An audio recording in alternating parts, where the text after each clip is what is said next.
Hi, everybody, and welcome to another episode of Herbal Talks.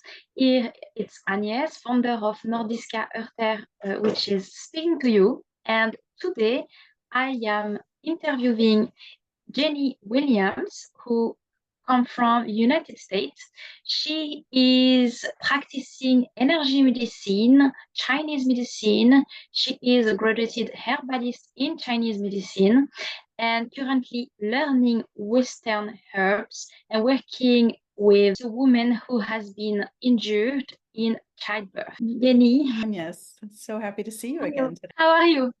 I'm very good, thank you. How about yourself? I'm fine because we know since each other since a couple of months, and we have got very interesting discussion together. And I really thought that it would be very important to share all this discussion and information with people. And that's why I invited you to speak with me today. And we are going to discuss about your use of Western herbs into your practice of Chinese medicine and also the reason why you are doing so. But before we start about this conversation, I would like to ask you what bring you to herbs? Like, how did you get interested? How you end up to do this education and get accredited in Chinese medicine, and also you coming from United States? What brought you here to Sweden? It's a lot of questions. So I came to Sweden. I've been coming to Sweden for many years. I think the first time I came to Sweden was in 2000, and but I moved here in 2020 in the middle of the pandemic. So let's see. Let me start with the Chinese medicine question. So I studied acupuncture and Chinese medicine. I went to a school in the United States. It was a five-year school at the time. I think it actually might be longer now. And so we studied acupuncture and all the acupuncture points. We studied Chinese medical theory. We studied Chinese nutrition. We studied the Chinese writing. We studied, Western medicine. We studied biochemistry and chemistry and biology and all these things. But the bulk of what I learned, I would say at least half of my class time was taken up with Chinese herbs. And we, there were 4 classes, so like a year's worth of just the herbs, and then a couple of at least half a year of just the formulas, like the classic formulas that we had to learn. And then there were a couple of classes where we learned how to put formulas together and the theory behind putting formulas together. So for 4 years, I was shoving formulas and herbs into my brain to try and it's a lot to remember. It's a lot to remember. So you have to learn the English name, the Chinese name, the Western name, the Latin name, and you have to learn the taste and the temperature and the energetics and the channels that it goes to, and then all the actions for every single herb. And then when there's these classic Chinese formulas that are put together in specific ways. So the idea is that you never use just a single herb. I mean, there are a couple of times, like very rarely, where you would just use one herb. So you think about herbs in terms of like an army. They use this army metaphor. So like these 2 are the generals, and these 2 are the officials, and these 2 are the helpers, and things like that. So that was just my training. I had never studied any other kind of herbal, any other tradition of herbology. And I was actually too overwhelmed to enjoy it. Okay. And when I got out of school, I was like, so glad I'm done with that. I'm going to do acupuncture. and I might use some herbs. But then I quickly realized how valuable the herbs were, because the formulas, whenever you do an acupuncture treatment, you want to follow up the treatment so the person can last a week or two with a formula to back up your whatever acupuncture you did. So so I did that for a while, and then I sort of branched off into energy medicine and straight up biochemistry. But then when I started doing scar tissue work, I came back to the herbs. I had, during the pandemic, I had this, I don't know, I had created this herbal pharmacy in my room, and I was just sitting there in my room studying herbs because I thought it was going to be fun. And it was lots of, and I think that's when I sort of returned to the joy of herbs. And I found them really fun because there was no pressure, and we had no idea how long we were going to be locked up, because we were really in the United States at the time. You really could not go out. So anyway, so I started studying Western herbs, and I looked at a couple of different schools, and I'm still studying Western herbs because there's just so much. And the thing that I've begun to realize about Western herbs, which is a lot more, I would say, accessible, the thing that's more appealing to me about Western herbs is that there's a whole lot more information because people are still studying them. Whereas in Chinese medicine, this information has been codified, and this is what it is. And nobody wants to mess with it because it's tried and true. And for the last 5,000 years, this is what herbs they have been using for this particular thing. But with Western herbs, there's still a lot more experimentation happening. So, so that's what kind of keeps it fresh for me. And there's just so much more to learn about them, in my opinion. And when I was so interviewing previously Tom Waterman, which is also working with Chinese medicine and herbs, so he was telling me that they had all this knowledge about Chinese herbs that people don't want to mess with it, as you said. And Yes. so they're also kind of hesitant and reluctant, maybe even, at using other herbs because of the kind of argument that it was not long used enough and long science or experience by human or science observation through many generations with those Western herbs than Chinese herbs. So I mean, I can understand that argument. I really can. However, I also think that the more we learn about them, the more we discover, the more useful they can be. That's the other side of it. I mean, there's 1,000 ways to heal somebody. And for some people, it's, they learn a way, and this is the way they do it.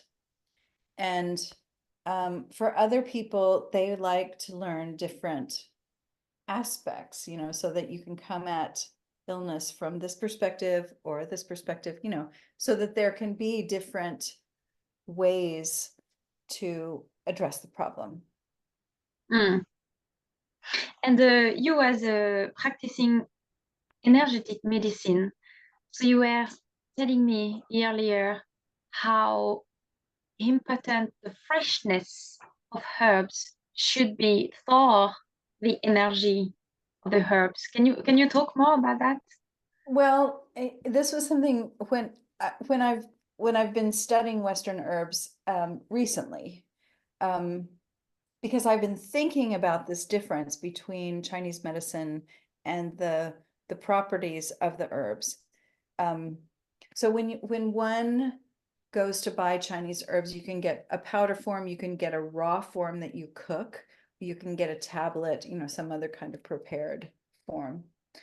So, and they come in bottles and packets and things like that. Or you can just go to a shop that sells Chinese herbs and they're just the raw herbs there. But when I say raw, even the roots, even the leaves, even the stems of the plants have been treated. And there's a lot of preparations that called for like dry fried roots or dry or some other way that you would have to prepare the herb before you use it, before you put it in a decoction, which is usually the way they're prepared. If you're using raw herbs, is you boil them for 20 minutes. So that's one part of it. The other part of it has to do with how long you actually cook it, which will completely change the way that the herb functions. So like, for instance, we were talking about skullcap, scutellaria, which I learned is a Chinese herb that is supposed to, it's called huangqin in Chinese medicine. It's supposed to dry damp heat and cool damp heat. And it's mostly used for digestion, respiratory, or, like menstrual cramping, things like that. Damp heat in the lower jaw. So that's how I learned that herb. I studied it in the way the Western herbalists use it. And they talk about how you cook it. Well, you can boil it and it will be, and they use it more of as a nervine. So as something that's affecting the nervous system. So you can cook it, you can boil it, and it will have, I forget the way they, neurotrophic is what they called it, a neurotrophic nervine, which means that it will calm down your nervous system. Or you can cook it for a longer time just below boiling, and it will be a hypnotic herb. So just how you prepare it, just how you cook it, changes the whole function of the herb, which blew my mind. I could not believe it. Isn't that crazy? Yeah. So it's very specific. Yeah, it's crazy. But there's lots of examples of that, like how you prepare it is going to change what it does. And I had never thought about that before, because in Chinese medicine, you prepare the herbs pretty much the same way when you're using raw herbs. Okay. And I was wondering, why do we fry? Why do we fry the herbs? When you fry it, it dries out, and I think it's mostly roots that are fried. It dries it out enough so that when you boil it, it doesn't fall apart, and it does what it's supposed to do. Okay. So 800 years ago in China, they figured out that that's the best way to use it. Okay. Which makes me think, for example, dandelion roots, you can either dry them raw or dry and kind of roast them. So I do roast in the oven, but and so yeah, I was just wondering on my own, like if this would affect the quality or the effect. Put up too. That's an interesting question. I actually never thought about it. And they mostly just say dry fried. So like put it in a pan with no oil and just cook it, which is the same as roasting it in the oven almost. Exactly, because it's drying and sometimes it's roast. Yeah, so it's okay. So all the roots, because you can do it with burdock root, you can do it with chicory root, you can do it with dandelion root, and this is mostly because they look like cafe once they have roasted. But in that case, I'm pretty sure you can do it with much more plants in that, like in Chinese medicine. Let's talk about how do you use these Western herbs for you and your practice. So for me, and this is because I come from the United States, and nobody in the United States wants to drink a tea, and they want to take a pill. It's not a culture that's used to drinking teas. But because I studied Chinese medicine, I was like, but the teas, they're so powerful. They really are powerful. So when I was locked up in my room during the pandemic, I was thinking, well, you know, how else can we deliver the power of the cooked herbs to the body? And since I had been I had been working with castor oil, I had the idea that I could cook the herbs in castor oil for a long period of time with a low temperature. The castor oil would become would be like the decoction that you would of the water. Instead of water, I'm using oil, and then you could just, I would mix it with a little bit of beeswax to make it thicker, and then you could just apply it topically, and that way there would be more compliance. So one of the first remedies I made was for a friend of mine who she and her daughter were both having some serious menstrual pain. And so I made this preparation that you just, when your cramps start, you just, and you just smear it on your belly. And within a couple of minutes, the cramps go away because the body absorbs the castor oil. The castor oil has the herbs in it, and there's lots of analgesic herbs in them. So, so that's what I started with. And then I thought, well, what else can I do? So I made an anti-anxiety remedy, and I made a insomnia remedy. And so then when I started my practice here in Sweden, there's a whole different group of people that I'm seeing now, mostly women who have, and some of them have menstrual issues, but they have other things going on with them. So like, for instance, I had a client who has long COVID, and I had another client who's got some, I don't know what they were, but just other unresolved long-term chronic pathogens that were stuck in her system. And I was like, well, gosh, I should make a topical remedy for these women. So, so that's my next sort of thing that I'm thinking about in terms of like, what else can I make? I made a topical prolapse formula, but I made the first one just with Chinese herbs. The problem with using Chinese herbs in a topical remedy like that is that I have no control over what kind of pesticides or preservatives or anything are in those herbs. And also, I don't know how old those herbs are. They could be 2 years old, they could be 3 years old. And depending on how old they are, that's going to change the taste and the temperature of the herbs themselves. So I was so thrilled when you contacted me and you said, hey, I'm Nordiska Örter, and I'm growing my own herbs, and they're local, they're in Uppsala. And I thought, oh, great, I found somebody who is a local producer of herbs, because I hadn't really found anybody like that. So I was just so thrilled. Now I don't have to, you know, because before I was like, well, I can order these herbs, but these are from Greece, or these are from Bulgaria, or, you know, and even though they say they're organic, I don't know how old they are.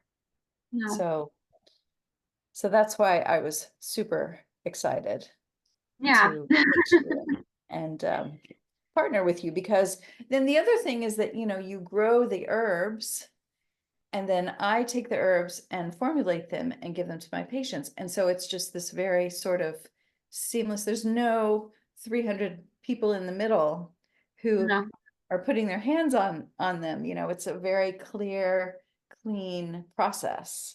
Yeah. I was having a talk this week about the herbs industry, and this is like exactly what I found out, is like at least a minimum herbs when it arrived to Europe, if it come from China or India, which are the main producer in the world, so most likely, it's minimum between 6 to 9 months before they arrive, minimum, because they take the boat and they do the whole tour around Africa and so on. And then on the conventional chain from the producer to before it arrives to you, it's at least, if it's in a 6 person, like we change hand. And I believe it's even can be even more between the producer and the trader. Then we send to a company, maybe in China, that he's in contact with European company, and then when they will have a contract, they give it to the transporter, and then it goes to the harbor. And then when you arrive to the harbor, it goes to the company in Europe. And then this company maybe make herbal supplements, or so they will themselves transform it. Then they will send it to the shop, like ICA, and then you, or any kind of Coop or any of the shop like this, and then you can buy it, like your tea bags. So it's really, really long, and it takes time. So they are at least 6 months to a year old. The other issue, and I don't know if they do this in Europe or if they just do it in the United States, I know they do it in the United States, is that they will X-ray and irradiate any kind of herbs that are coming in from another country. I know they do that in the United for States. microbes and probably. Right, which I totally understand, but then now you're getting irradiated and and X-rayed plants on top of, whatever other pesticides and preservatives are in them. So by the time it comes to you, is it really good for you anymore? I don't know. My question. And often, often also, when you find them in tea bags, they are just old and powder, really, really thin pieces. It's not as good as locally produced and whole plants that you can get, really fresh herbs. And even now I am out of stock. So anyway, all herbs will be few weeks to a month old. So I don't think there is fresher option of dried herbs on the market right now. Indeed. No. You're the one.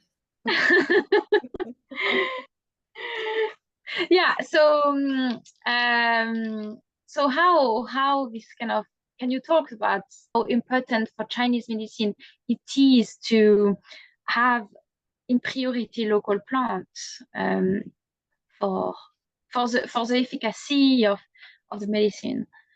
So I read somewhere, I don't remember what the source was, but I read that you're really not supposed to use fresh herbs if they're dried fresh herbs if they're more than 2 years old.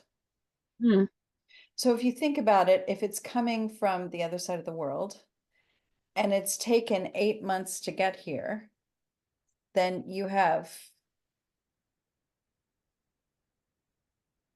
16 months to use it, which means that it can't sit on your shelf for very long, which means that you need to order very small amounts and then keep ordering them and keep ordering them and keep ordering them. Whereas if you're using fresh herbs that were just harvested a month ago, then the shelf life is so much longer. And, as the herbs get older and older and older, not only do they lose their strength, but it also changes them chemically. So if you think of an herb that's bitter, as it becomes less bitter as it ages, or maybe bitter is not the best example, but if you have an herb that's cooling, that becomes less cooling because it's older and older and older and older, then what is that going to do to your formula when you use it? Even if you were going to make a tea, like let's say we had some nettles, because that's an easy example. Nettles are so nourishing to the blood, and a lot of people will put nettles in soups to help increase the, the nutritional content. But if your nettles are 2 years old, because they've been sitting in a jar, then are they really helping anything? Mm-mm. Yeah. Yeah. I had this experience also with very aromatic herbs. More they stand, less they become aromatic, and less you get the beneficial. So aromatic plant often will be either antimicrobials. They can be digestive. They can be helpful with. Then some plant can be like peppermint, very cooling. Some plant like angelica, very aromatic but very warming. And yeah, from experience, older they get, you get less this effect of, oh, this peppermint is really cooling. And I also found out that if you have fresh herbs, you also need much less than if you have older herbs, which is also very good for like sustainability and like environment, because limit also how much we use mean taken less from the environment, and mean also growing on a smaller scale but in a much more healthier way. Which Very is well what I'm said. trying. Yeah, which is also what I'm trying to do with Nordiska Örter. Yes, Ah. absolutely. Yes. And I'm so happy to hear you talk about that, because that's why I'm so happy that that you're my herb source. Yeah, I think we don't speak enough about it. I found about the freshness and the quality, but they make so much difference. Absolutely. Yes, you were telling me also you are basically you have your Chinese herbs knowledge, and now you are kind of trying to find out the equivalent of the Western herbs, of the Chinese herbs, and kind of by searching and experiencing yourself, understand the specificity of the difference between both. So can you talk about that, about the presence of kind of similar species in different regions of the world, and also which kind of specificity, differences or similarities you find out? Sure. So I think, let's see, where do I start? Um,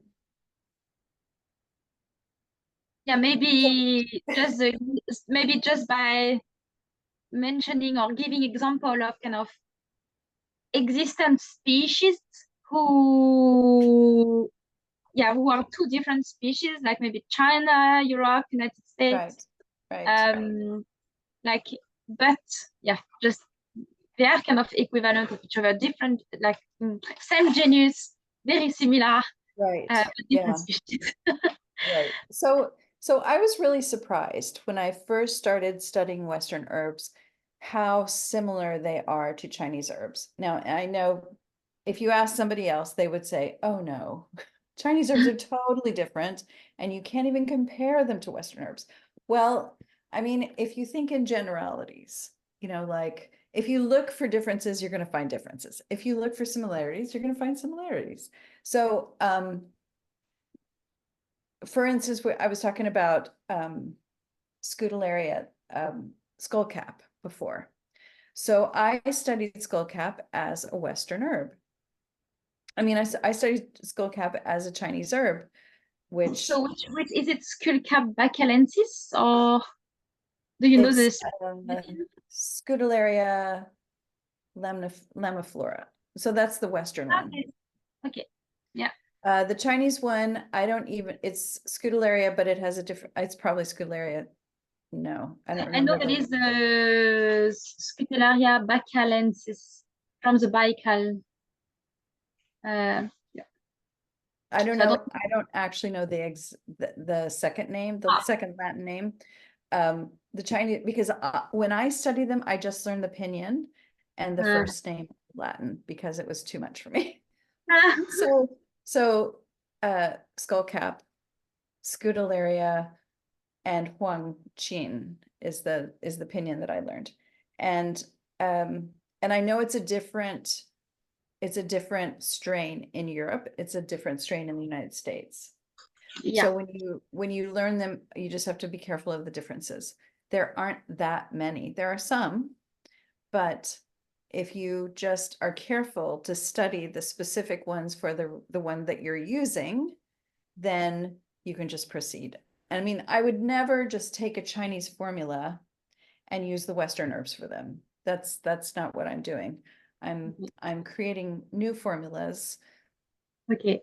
and looking at other people's Western formulas and Yes. sort of analyzing them and trying to figure out, okay, you chose these herbs for this specific, as a remedy for this specific thing, for this specific problem. Why did you choose this combination? And, you know, the other thing about comparing Chinese medicine and Western herbology is that there have been so many great Western herbalists in the last 100 years. And it's just being able to study what they've come up with. I mean, there's lots and lots and lots of sources that I was not aware of until I started studying them. And I think practitioners of Chinese medicine might be doing a disservice to Western herbalism by not like looking a little deeper and seeing what the Western herbalists have developed, because what I've seen has been absolutely magnificent. I mean, I've been amazed at all the beautiful formulas that I've seen. And I've made some formulas myself that work fairly well, you know, using what little knowledge that I have. I haven't even been doing it that long. Mm-mm. That's so So, interesting. but it's so fascinating to me that, and it's just, I guess it's just another example of perspective, you know, like Western herbalists will look at that formula, at that herb, Huangqin, skullcap, and use it in a totally different way than the Chinese formula or the Chinese formulations who use that. And it works great both ways. Mm-mm. So, but it's just a matter of perspective. Mm-mm. And where do you find all your knowledge? Because you deep dive deeply into herbs use, like you were saying, for skullcap, depending on how long it boiled, it's used differently. Where do you find this information? So I first started studying, there was an online platform, it's called the Herbal Academy from the United States, Yes. which has some great knowledge and some very great, really good introductory courses, I thought. Yes. Mm-hmm. But for a deep dive, I was really more impressed with the evolutionary herbology Yeah. course, because for every herb they have like 4 hours of lecture on it, and I was just very impressed with the breadth of information that was provided. So did you follow this evolutionary herbalism monograph course? Yes. Yes, I have not, but have been. I know that because I was waiting a bit also with my production of herbs being settled and so on, to then for me give me a bit more depth into plant properties. And I've, from also my own knowledge, I thought that if I have to buy a course or go somewhere, it will be evolutionary herbalisms, because I have been taking the kind of free trial, and it's just so deep and so long, which I know I will need a lot of time. It's gonna be heavy. Right. But I think right now it's a person who who goes the most deep, and also he mixed so much. He mixed traditional knowledge, he mixes science, he had into it astrology, energetics of plants. So really, really take the whole picture and the whole different mindset that can surround herbs and spirituality also, I think. Yeah. So it's the most complete to my knowledge, also course uh, on on at the moment on the available. Yeah. Yeah, I'm totally blown away. Every single monograph I listen to, and I'm still listening to those monographs. Ah. At his knowledge, it's phenomenal to me how much knowledge he has. And I haven't even really explored the rest of the website because I've just been focused on the monographs, but there's so much more information there too. Um, We have a podcast called The Plant Path, and I was actually listening one episode yesterday, and it was about pyrolysidic alkaloid. So some yes. alkaloid that can be cancerogen for the liver or either liver toxic, as it can kind of close the vein and the blood inside the liver. And in this pod, in this episode, it really goes deep, and I was amazed by the depth and the science of the knowledge he had about pyrolysidic alkaloid. Yeah. And basically, he was explaining that it's many form, many shape, and depending of which one is present in the plant and in which quantity, and actually some of them won't do anything, and some of them will be cancerogenous, and some of them will be toxic. And so he was explaining also like Ortfabriken and kind of trying to break through. For his opinion, it was too much warning about plants. Now any plant who has alkaloid is like, no, no, no, no, no, don't take it, don't take it. And he was saying, no, it doesn't work like that. It's Right. deeper than that. And he was explaining why. And yeah, I was here again, one more episode, amazed. And learning new things. And I thought, okay, so I was not telling everything right for my foraging course, actually. Actually, so I'm telling you, you can study herbs for the rest of your life and still not know everything. There's just so much to learn about them. And I think that's a thing that really holds my attention about the herbs, is that there's always something more to learn about them. I think the guy who does the lecturing, Seja, his mom, he said at some point that his mother was a pharmacologist. And that's what sort of made him interested in the pharmacology. And he does go through the pharmacology of every single plant and every single monograph. So fascinating. Yeah. And then he goes on to talk about and it's associated with the planet Mercury. And this is the tarot card that's associated with this plant. And this is it's just like everything. Yes. It's a whole picture of every single herb. So cool. Yeah. Okay, is there anything you would like to talk about or to add to the talk today? Well, I just want to say to everybody who listens to this that how much I appreciate that you have established Nordiska Örter, and that I just think that everyone in Sweden should really know about you and see what an amazing service you're providing to the entire country, because I don't know anybody else who does what you do. And like I said to you before, I'm your biggest fan. But I just think it's so great that not only do you have your own farm now and you harvest your own herbs, but you are the only person that I know of who I absolutely can trust that your source is pure. And it just means so much to me and my business and all my clients. And I just wanted to say publicly Thank you very much. what you have done is phenomenal. And I just hope that you keep on doing it. I hope so too. Thank you. Thank you. So, so where can we find you? I have an office in Stockholm in Södermalm on Ringvägen.